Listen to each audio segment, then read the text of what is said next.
Hi folks, me again. Just doing a very quick review of my new toy. Yes, this is the Nikon AF-S Nikkor 85 1.8 lens. If you remember on the last video, I did say that I was going to save some pennies and get myself this lens. It was my birthday last week, so as a little treat to myself, I thought, yeah, got to be done. What scares me a little bit though is the fact that my favourite lens of all time, as you'll probably know if you've seen my previous video to this one, if not it's on there somewhere. My favourite lens of all time is this little one. This is the Olympus 45mm f1.8. So being a micro 4/3 lens, what you need to do, of course, you need to double the 45, which makes it a 90. So the 90mm f1.8. This is the 85. So it's very close. How will they compare? Looking forward to finding out, because I still use my Olympus camera. In fact, I was out last night taking some shots Ipswich Marina, and rather than taking the Nikon, I took my Olympus camera with me and did the shoot with that. It's still love using it. It's the OMD EM1. Excuse me. So yes. So it'd be interesting to see how this compares with the 85mm from Nikon. So anyway, that's enough about that one. What do you get in the box? You get the lens, of course. Okay. You also get lens hood. Okay. So that's what it looks like, obviously, with the lens hood backwards. If you want to put the lens hood on properly, it actually makes it into quite a chunky little lens. So I'm actually quite surprised about that. But yeah, as I say, it's a 1.8 aperture. On the lens itself, you have a little switch just there, manual, stroke auto focus, and switch it over to manual.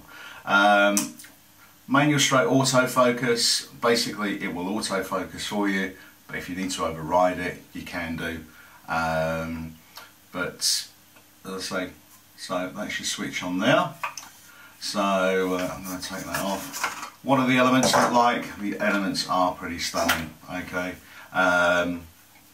you've got 9 elements in 9 groups.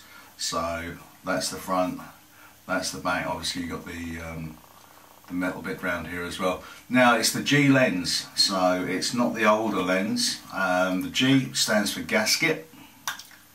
So hold on a second, there we go.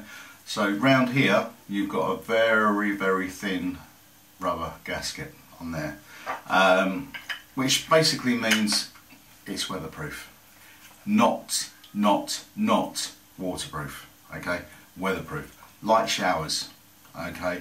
Light snow, a little bit of fog, okay, you're not going to get any moisture in there.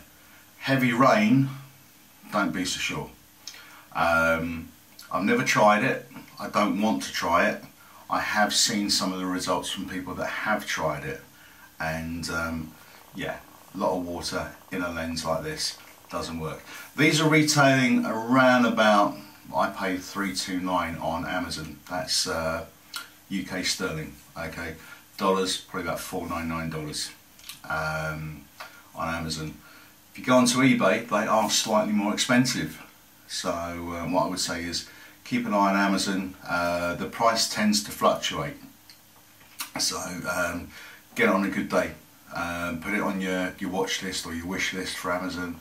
And as I say, when you see that price drop, don't even hesitate. Go and buy it. It's a beautiful lens. It's the sharpest lens you will own. Okay, it's a prime. You can't go wrong with primes. Yes, you can't zoom. That's the way you zoom with a prime. Okay, you move your feet, as I said in my last video. So yes, 9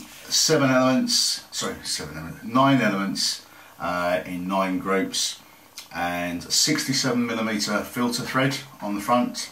So if you want to put a filter on, you can. Okay, personally I use filters. Okay, I use decent quality filters. There is nothing worse than spending some money on a decent lens and then putting a filter on that's a load of rubbish, because you may as well just scratch the front of the lens up. It's not worth it. Yes, you're going to protect your lens. It's a UV filter, makes absolutely no difference whatsoever. UV filter doesn't make a hell of any difference at all, because it's a DSLR.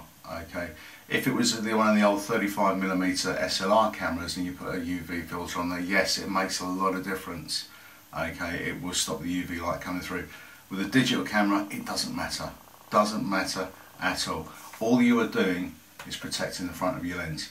So don't buy a cheap filter, because obviously it's just not going to be worth it. Why spend all that money and then put a rubbish piece of glass in front of your decent lens? So yeah, that's basically my review of that.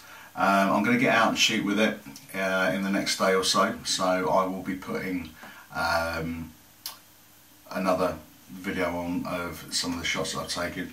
Compared with the F1.8, sorry, the F1.4 50mm, this is the 50mm, so I'm going to take that off so you can see the, so yeah, from, this is the 50mm, this is the 85, so the 85 is slightly bigger. The 50mm, this is the 1.4, now still plastic casing and everything, it's slightly heavier. I don't know, perhaps it's just me. Without sort of checking the stats, I mean this one is 350 grams, so just under a pound.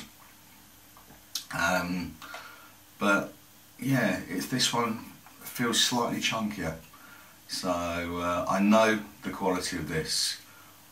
I've seen the quality of this through other people's photos. So what I'm going to do, I'm going to get this on the camera at some point today, or at the latest tomorrow. I've got a little photo shoot to do tomorrow. I'm going to try this out. I'll come back with the results. But yeah, as far as I'm concerned, this lens looks stunning. If you don't believe me, check somebody else's reviews on here as well. So yeah, this is the Nikon Nikkor 85mm 1.8G lens. Try it, you're going to love it. In the meantime, please subscribe there, or there, depending on what you're looking at this on. If you're on the iPad, it's somewhere up there. Computer, Mac, Windows, whatever, down there somewhere. It may be up there, maybe up there. As I've said before, I have no idea where these subscribe buttons are. But yeah, if you like what you see, give us a thumbs up. So yeah, I'll speak to you on the next video, guys. Take care, have a great day, and get out there and get shooting. Cheers, bye bye.